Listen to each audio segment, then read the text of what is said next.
Today's episode is brought to you by Medify, a self-awareness app designed by therapists to help you be your best self. Before we begin today's conversation with Terry Real, we want to remind you that revision is coming up. It's the first Practice of Being Seen retreat, and it's being held in the Catskill Mountains this August 13th through 16th. Learn more at practiceofbeing-seen.com/events. The practice of being seen is about understanding who you really are and daring to share your truth with the world.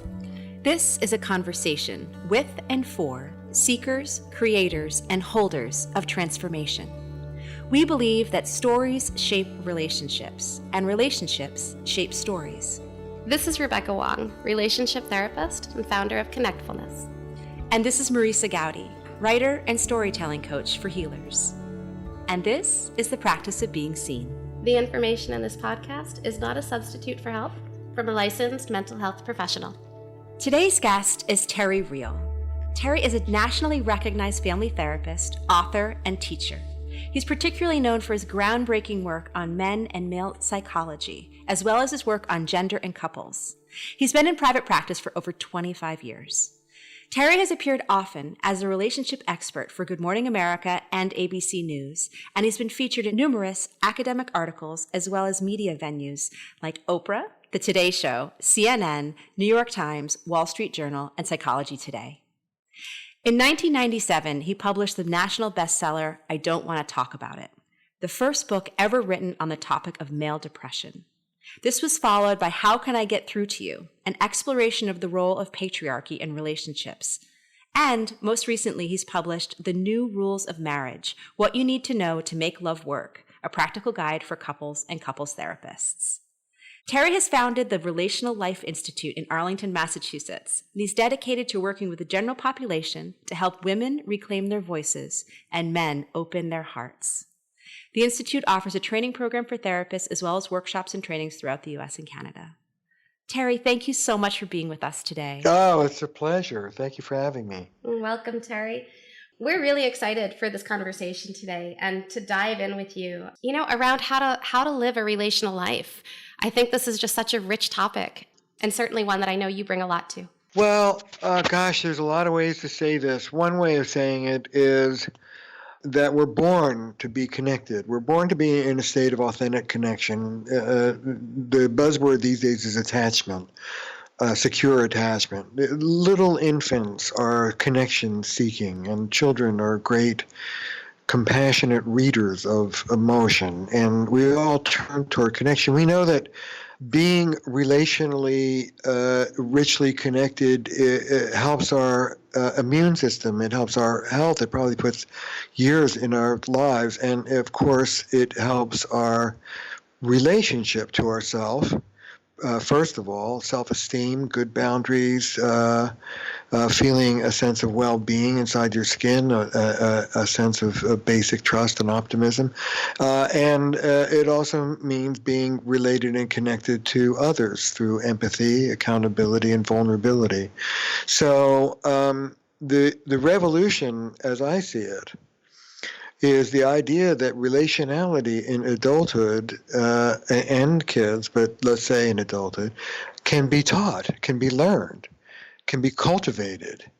And relationality is the cure for what ails us.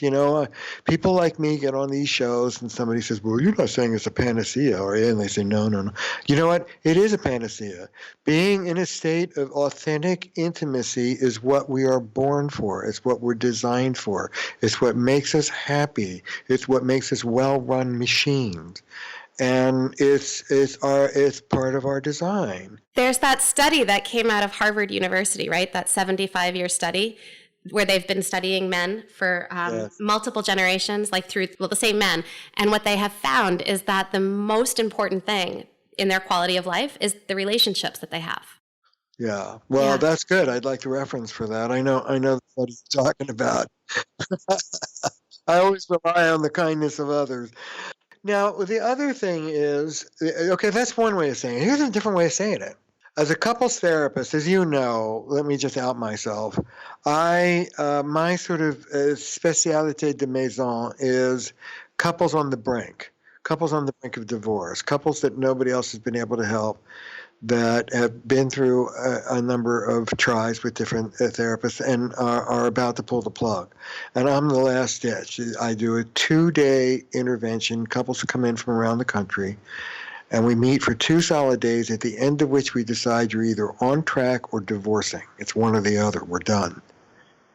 And we're going to talk about the therapy and how it's different from most therapies, but one of the ways I have of describing it is that leading men and women into real intimacy, into the kind of intimacy that we want nowadays, which is historically new, by the way.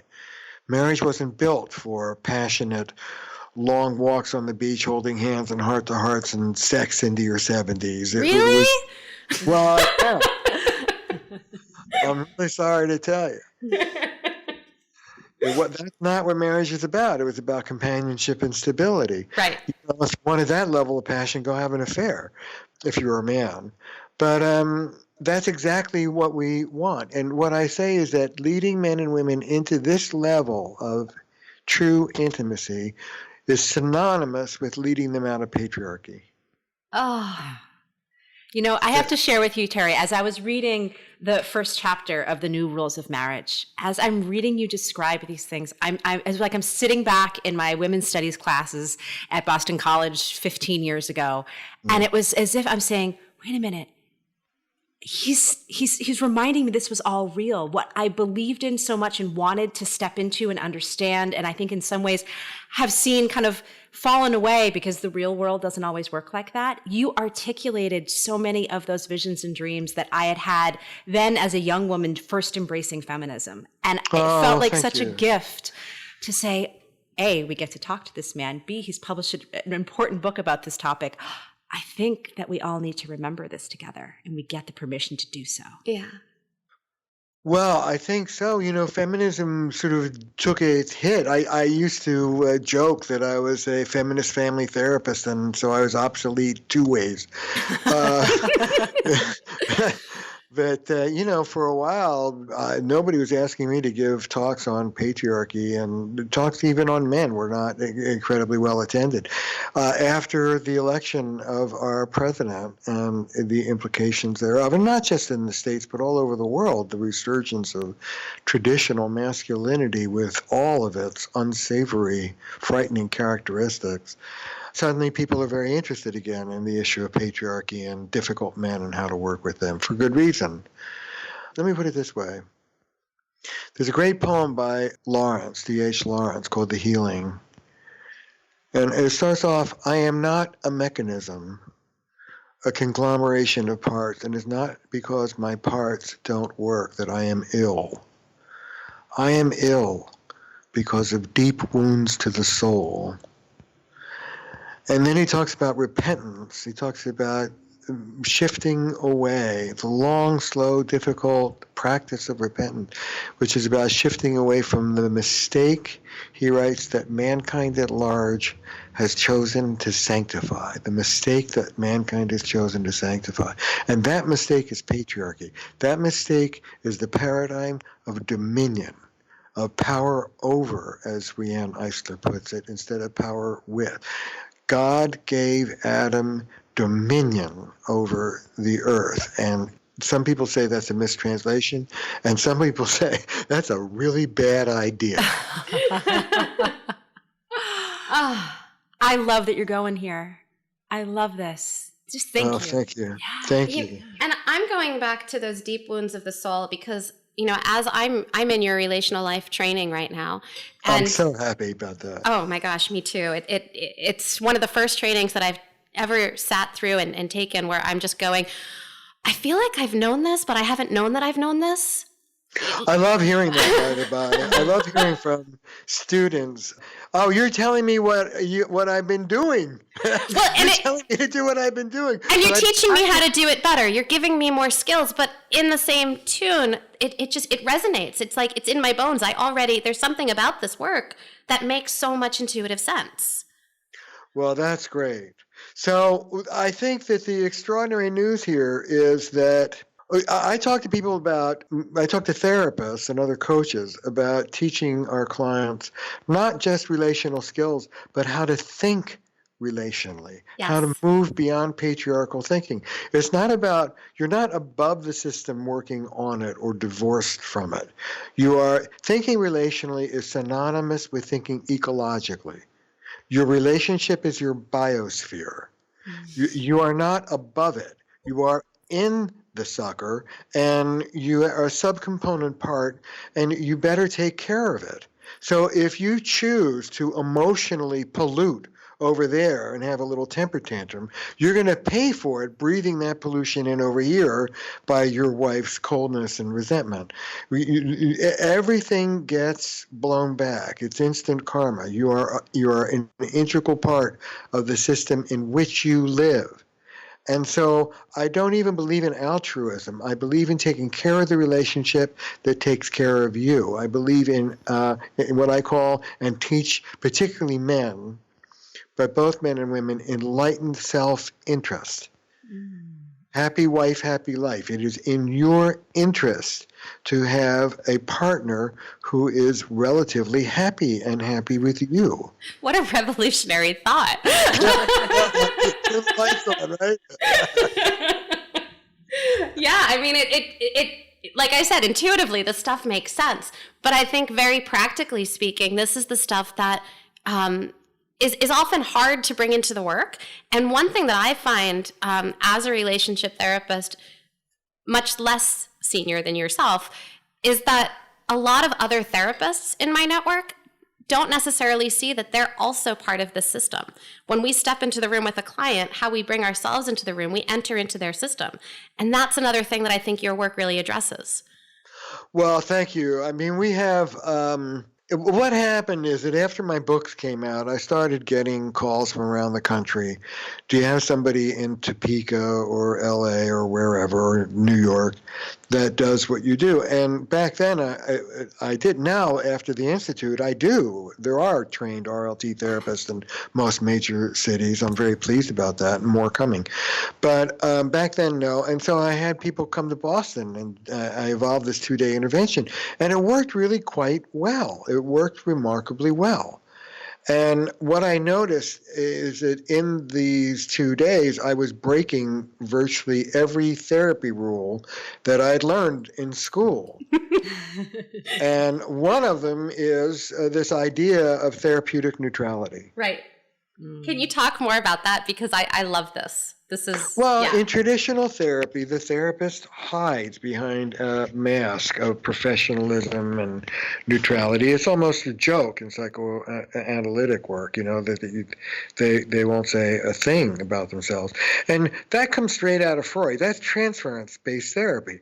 If the therapy is that the way you heal is you project all your gunk onto me, all your negative expectations from your childhood and your family of origin. And rather, as you become more and more vulnerable to me, and the relationship means more and more, over and over again, rather than treat you in the unkind ways or neglectful ways or whatever ways you were treated as a child, I treat you with nurture and respect and connection. And that you, the client, take in that corrective emotional experience, it's called, and it heals you. That's therapy. It takes 10 years or so. I think there are more effective ways of doing it, but that's traditional transference-based therapy. What we're taught as therapists is to stay neutral, and what we're taught as couples therapists is to never take sides. And you teach something different, because I read I think it was I Don't Want to Talk About It, where you were talking about how typically in therapy, you reparent the client, but what you try to teach your clients is how to reparent themselves. That's right. I want you to have a corrective emotional experience between you and you. And I want you to have a corrective emotional experience between you and your partner. Can I tell you a story? You guys are into stories. Oh, we love stories. Yeah, I'll tell you a story. This is a true story.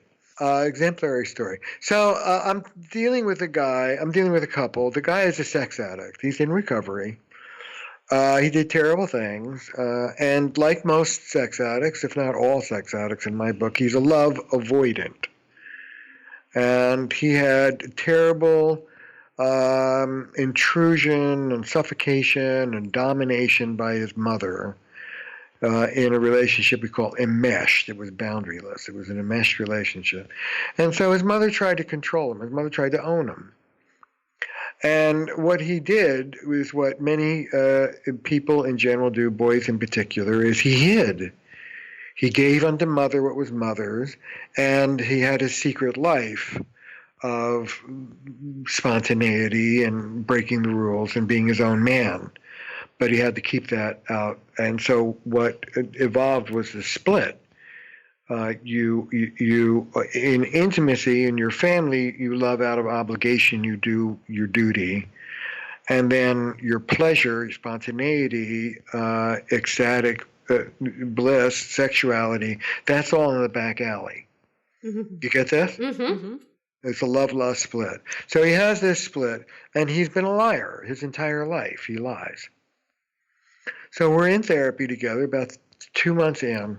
He goes to the store with a list from his wife of what to buy, comes back, we'll say without the milk, whatever it was. Comes back without the milk. The wife says, where's the milk? And he says, he starts to say the words, they were out of milk. He says, they were, and he stops. It's what I call second consciousness. And he looks at his wife and he says, I forgot it. Oh. It's amazing to leave space to recognize the profound nature of something so small and how that obviously has echoes through his entire life, their entire relationship, into the past and into the future. Well, let me tell you what happened. She starts to cry. And she says, I've been waiting for this moment for 20 years. For him to own that responsibility. For him to stop lying. Yeah. Okay. So that's a corrective emotional experience between him and between him and her. And to me, you know, I like being a powerful therapist and all that, but it's not about me. You don't go home with me. You go home with each other and you go home with yourself. So that's how it works. This is really literally teaching people how to live more relational lives, how to be more connected to themselves. You know, guys, for example, about being connected to yourself. I have a list of primary emotions. Ladies who are listening, write these down. It may help you with your men. Primary emotions. I got this from one of my great mentors, P. M. Melody. Joy. You can make up your own. Joy, pain, anger, fear, shame, guilt, love. Joy, pain, anger, fear, shame, guilt, love. I have this laminated, on like a sheet of paper. A guy says to me, I don't know what I feel. I never know what I feel.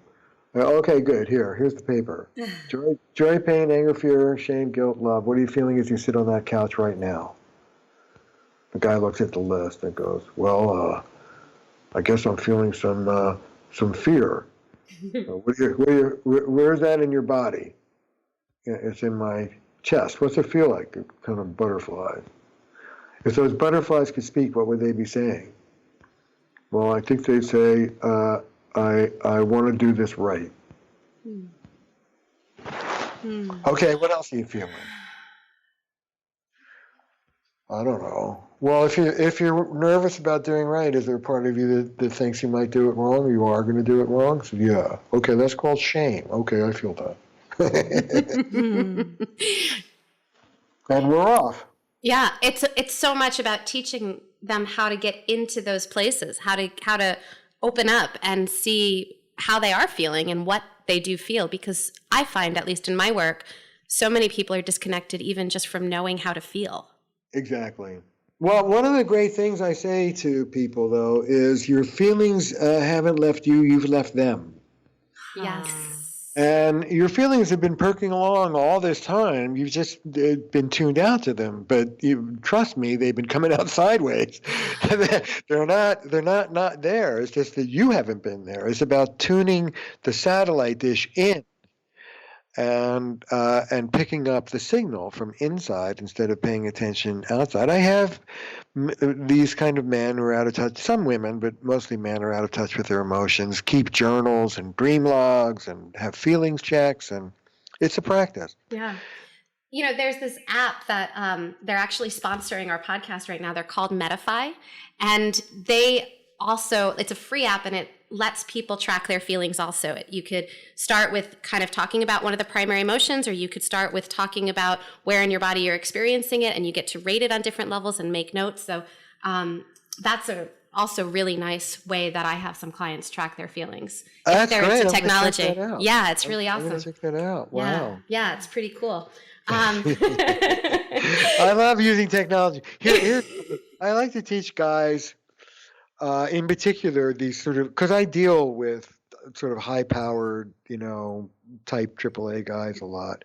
I am one, but I have guys work on being more cherishing of their wives, less workaholic, and more like lovers. One of the things I say is, if you want a lifelong lover relationship, you have to act like a lover in it. So I teach these guys how to be more lover-esque. And I can't tell you, I've got, I don't know, a half a dozen guys who are putting reminders in their iPhones. Must cherish wife. Because loving is an act of doing. It's an act of being. It's a way that you show up. It's not just something that you walk away from feeling.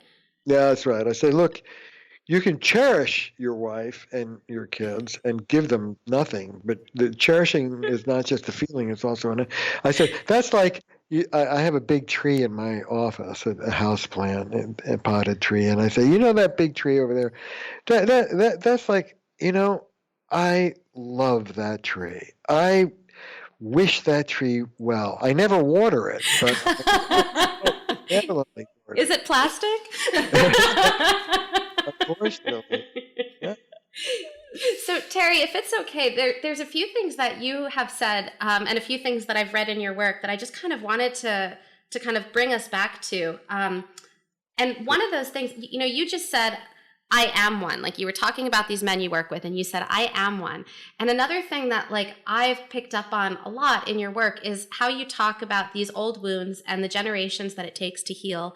And even in talking about these primary emotions and the feelings and how your feelings haven't left you, but you've left them, there's all of this like resonance of, trauma and dissociation, and just kind of how that, the fact that you are one, that you're joining with who your clients are, that you can also relate to them and that you've been through this work. I just felt like that was something also interesting just to kind of sit with for a minute. Well, there are really two pieces in what you're talking about. You're talking about trauma and the multi-generational legacy. And you're talking about the fact that I've been through it myself, as I have. I wrote in, I don't want to talk about my own relationship with my dad and my own struggles with depression and my own early childhood trauma at my father's hands. So there's that. I'll go back to that. The point you just made is the therapy point, that I'm a real person with my clients. Yes.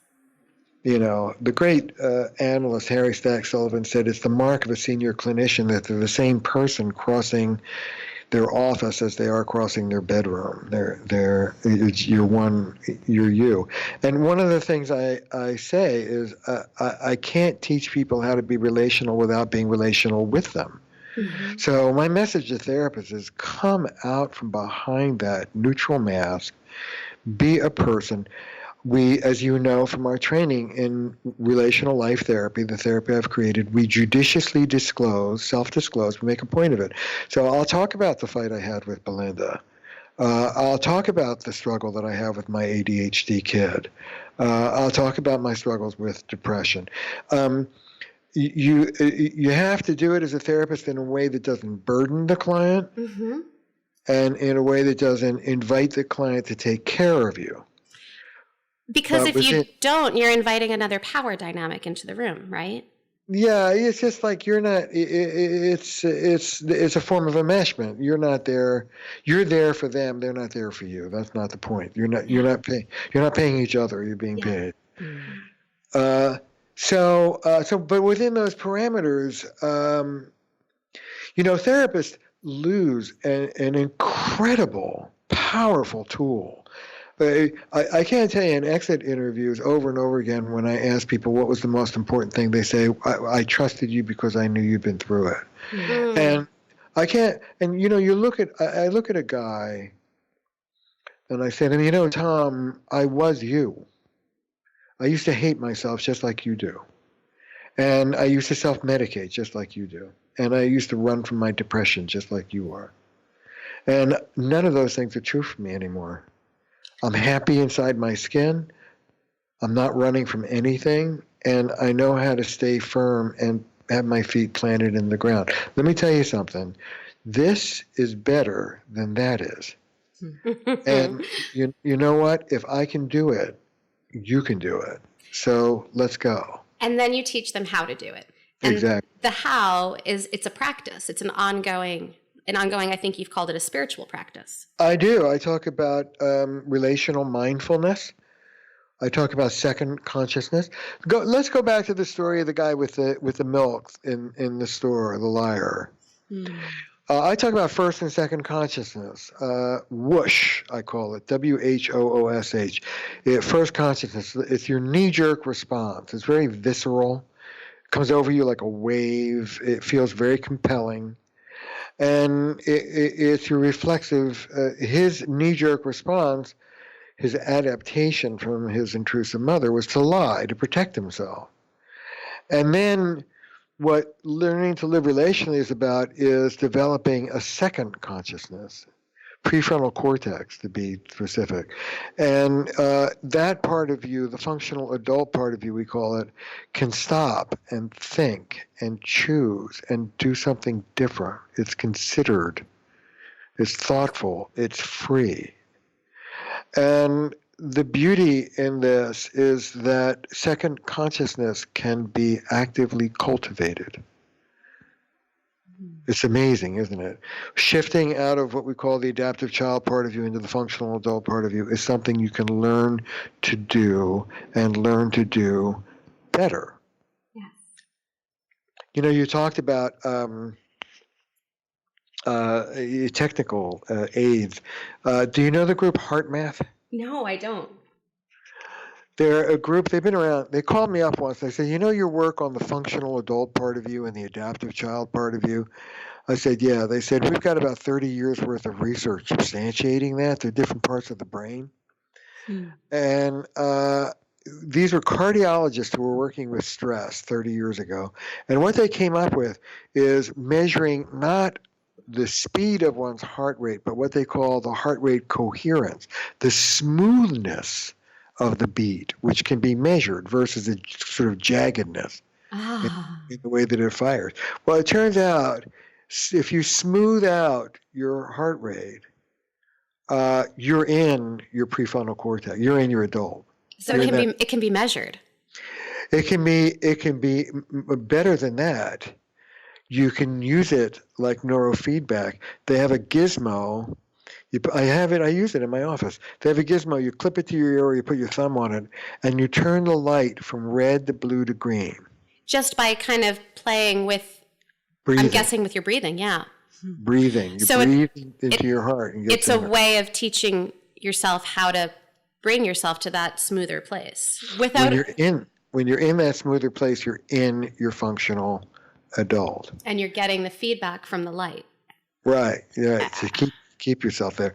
Now, so I'll have a highly reactive couple, right? Yelling, screaming, blah, blah, blah, like two magnets that can't get away from each other, yelling and carrying on. And I'll have one of them, one partner, I'll say the gal, come in and it's like, blah, blah, blah, blah, blah, and I'll say, hold on a second. Here, and I explain what it is. This is called an M wave. Turn the light green. Here's how you do it. Slowly, slowly, slowly, it turns green. Hold it in green while you talk to me. Okay. All right. Okay. I can do it. Good. Now I want you to turn to your husband and say what you want to say to him, but I want you to keep the light green while you talk to him.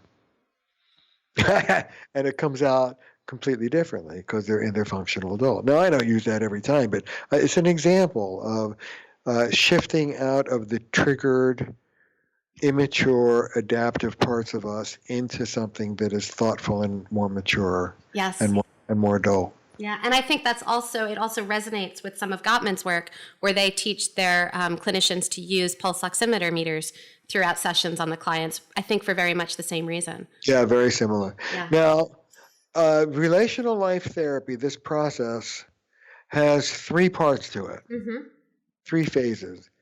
The first phase is loving confrontation, which most therapists don't do. We take sides. Not all problems are 50-50. We call it like we see it. Listen, this is what you're doing to blow your foot off, Rebecca. This is what you're doing to defeat yourself, Marissa. And you look at it and it's true. It's clear. I talk about stance, and dance. His stance, her stance, and the heterosexual couple, and the choreography between them. So here's a simple one. Here's a simple dysfunctional stance that would be confronted in this early phase of the therapy. One we're all familiar with. Angry pursuit. Have either of you ever indulged in or been on the receiving end of somebody else's angry pursuit? I think I've been on both sides.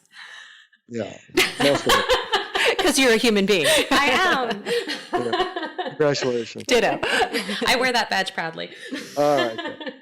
And of course, here's my Dr. Phil question. How well did that work for you? Oh, it didn't on either side. No. Angry pursuit is an oxymoron. Angry pursuit is a contradiction in terms. There's nothing seductive about anger. It's really angry complaint. I call it poking the bear at my house, because that's my husband. My husband's nickname is Bear. And when I was, I'm like, oh, I'm poking the bear. Sugar.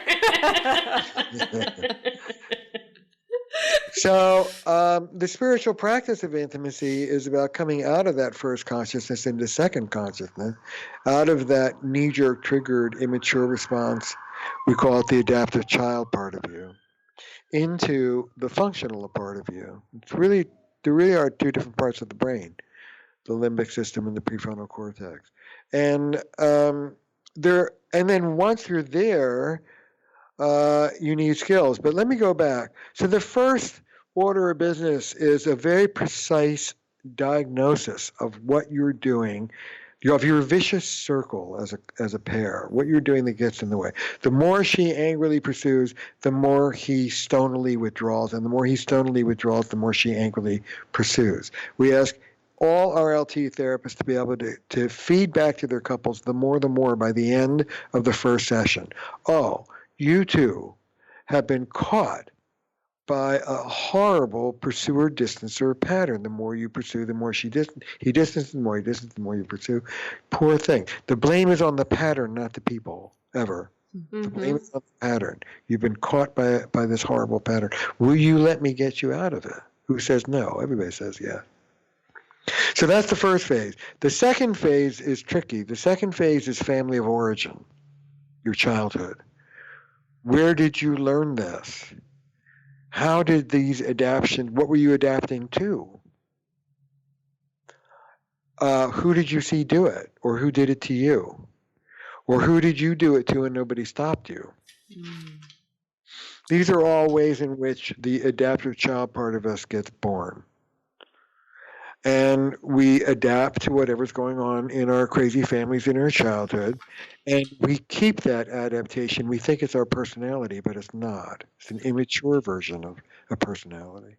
And this is also, this is also part of the spiritual practice, right? It's kind of waking up to, in some ways, perhaps, maybe another way to talk about this is what parts of this is like an ancestral wound, is deeper than my own existence. Yes, we do talk about legacy and carried feelings, and how this gets passed on from generation to generation. I like to say it's the height of presumption to quote yourself, but may I? Yes, please do. So I mash it, but this is something along the lines of what I wrote, and I don't want to talk about it. Family pathology rolls like a fire in the woods from generation to generation, taking everything down in its path, until one person in one generation has the courage to turn and face the flames. That person brings peace to his ancestors and spares the children that follow. Yes. This has a whole new resonance to the idea of the 7 generations and thinking about the ways we're all interconnected through those times. Yeah, say more. Yeah. Well, I'm thinking about that Native American wisdom that says we make choices that affect 7 generations in the future. And then also understanding it's about our relationship to the past and how 7 generations before us, what patterns did they set? What choices did they make? What did people do to them that affects where we are today? Yeah, that's right. You know, I wrote, and I don't want to talk about it, that I'm the son of an angry, depressed, violent man who was the son of an angry, depressed, violent man, and I don't know about my great-grandfather. And that probably my life's greatest achievement is that my 2 boys won't say that. See, that to me right there, that feels so incredibly deeply spiritual. Yeah. That's the journey. Yeah, that is. I mean, what is more conscious or free from your own? I once heard Krishnamurti, the great spiritual teacher, say the real autonomy was freedom from our own automatic reaction. Real freedom was freedom from our own automatic reactions. And that's moving into second consciousness. Exactly. Yeah. Exactly. So, okay. So the second, the first part of RLT is this confrontation and exactly what you said, what I call waking up our clients. I'll tell you a story. I have this on film. I show it when I do presentations. A guy was verbally abusive to his wife for over 2 decades. And like a lot of verbally abusive people, his story was, it just comes over me too quickly. I can't control it. So I teach him how to take a time out. You can always control turning heel and leaving. If you stay there and open your mouth, demons may come out, but you can always go, I got to leave and take a time out. And I teach people. If you go to my website, which I'd love your listeners to do, Yes. by I have a 1-page layout about how to exactly take How a to time. take a time out. It's a wonderful 1-pager. We'll link to it in our show notes for our listeners. Yeah. Great, yeah, because it needs to be done right. It needs to be done precisely. If you do it sloppily, it won't work. Anyway, I teach me a time out, and now where was I? What was I talking about? You were talking about the gentleman who had been abusive to his wife for 2 decades. Right. So I gave him that tool, but then I moved into family of origin. Once I have the dysfunctional stance, I move from the stance into where did you learn it? So where did you learn it? Who did you see do this? Well, my mom died, then my father remarried, and they divorced, and then my stepmother came in when I was about 8. And I guess you'd have to say it was her. Okay, tell me about your stepmother. She was the meanest, nastiest person that ever walked this earth. And with a few examples. Then I look at him and I say, so she's the one who taught you how to do this? He goes, yeah, I guess so. I say, well, what's it like to realize that in those moments when that your anger get the better of you, you've become her? And he says, to have somebody paint me with the same brush that you would paint her with, to see me through that same lens that you would look at her, it makes me sick. He said, I'm embarrassed, I'm ashamed. And I said, I'm quoting the exact session. Then I said, that shame is healthy. If you'd had that shame up front, it would stop you from being offensive to your wife. But you were past a multi-generational legacy of shamelessness. And I said, look, do you have a picture of your stepmother? No. Can you get one? Yeah. All right, this is what I want you to do. I want you to get a picture of your stepmother. I want you to put it in your back pocket. And you have permission to rage at her whenever you want. I can't stop you. If you're going to rage, you're going to rage. But before you rage, you have to promise me you're going to do this first. Take out a picture of your stepmother, look her in the eye, and say, right now, acting like you is more important to me than my wife is.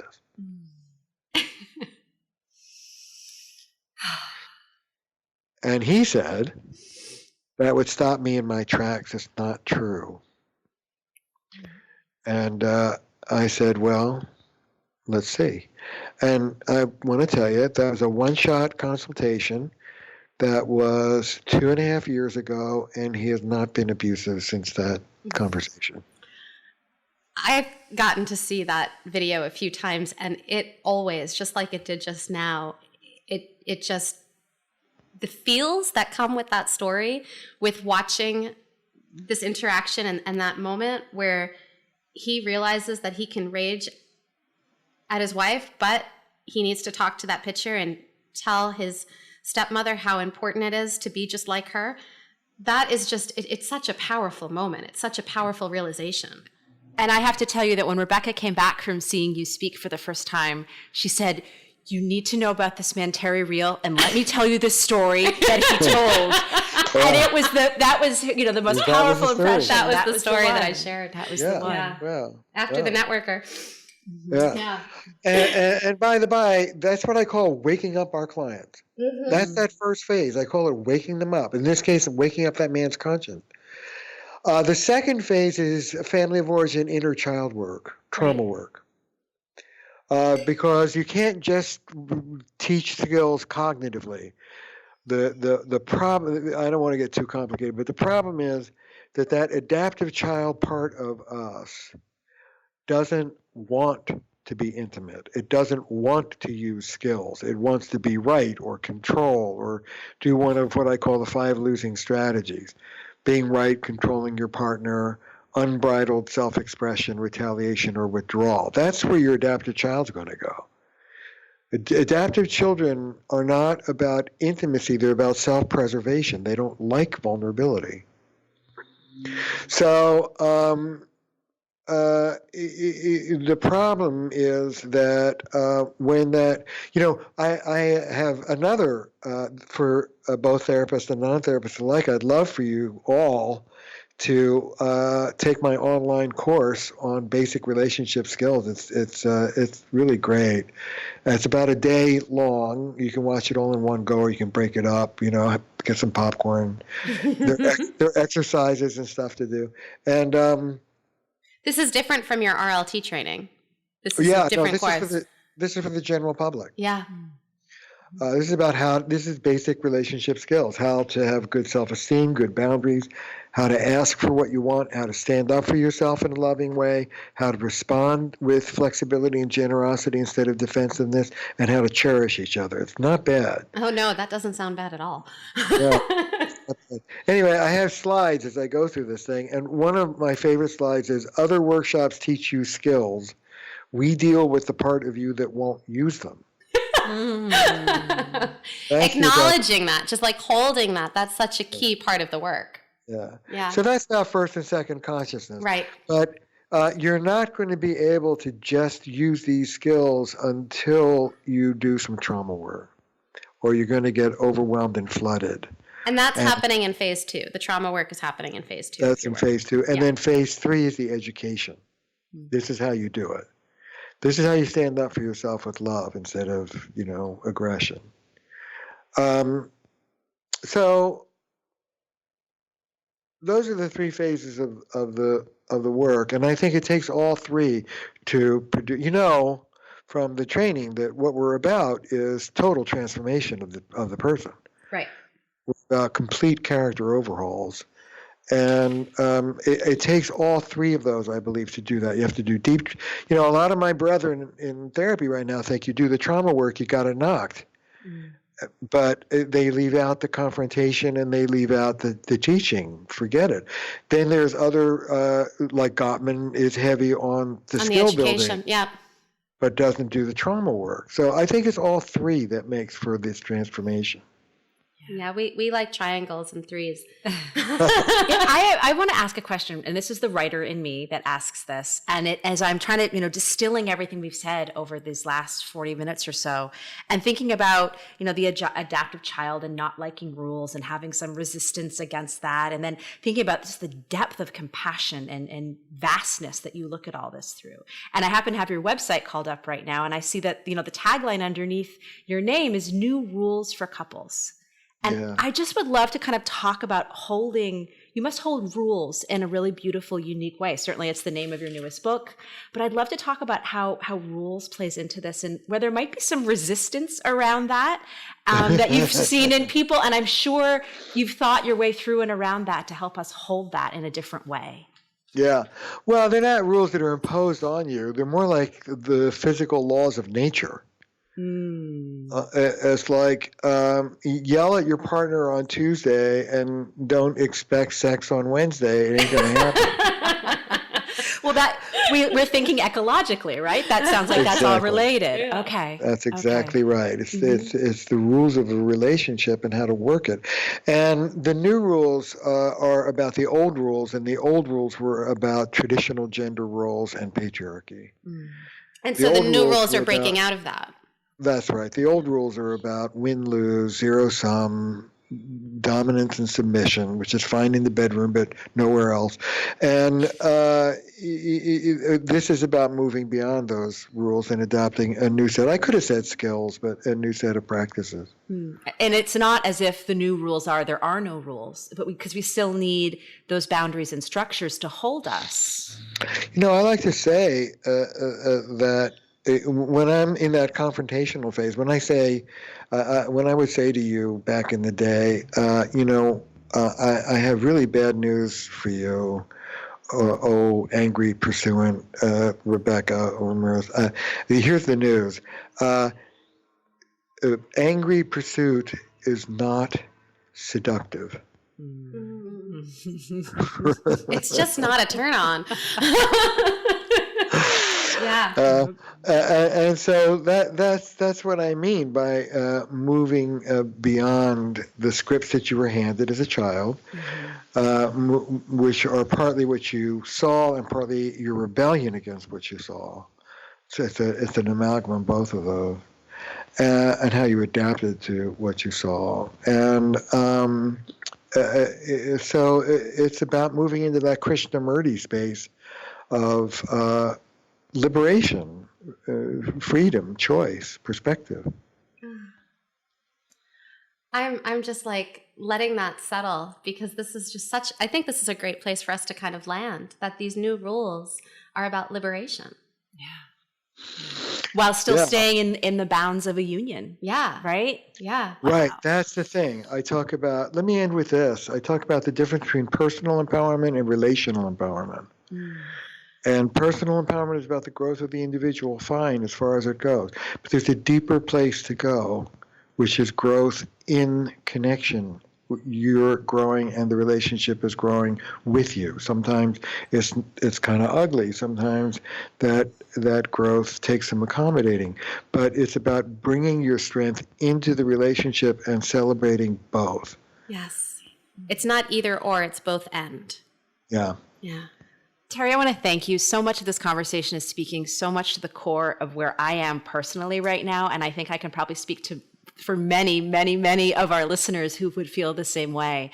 But this has just really opened so many profound doors. And as I next go and start reading to my husband a few sentences here and there from your book while we're lying in bed at night, I'm going to do it with an even bigger smile and be like, and now, honey, you can go listen to the podcast and it won't just be my voice. It'll actually be his voice. And I think maybe then you'll really hear it. So thank you so much. Thank you for You're this. welcome. You're welcome. Well, thank you for having me, both of you. And it's really delightful. I didn't feel like an interview. It felt like we were just hanging out together. Oh, good. That's the way we like it.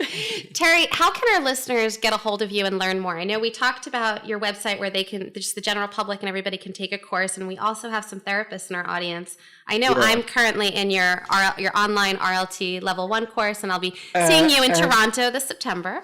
Hold on one second before you do that. How are you liking the level 1 course? Oh my gosh, I'm loving it. I want more of it. I don't think that there's enough of it. I want more. But I also, like, I learn best in person. So I'm really looking forward to September in Toronto. Yeah.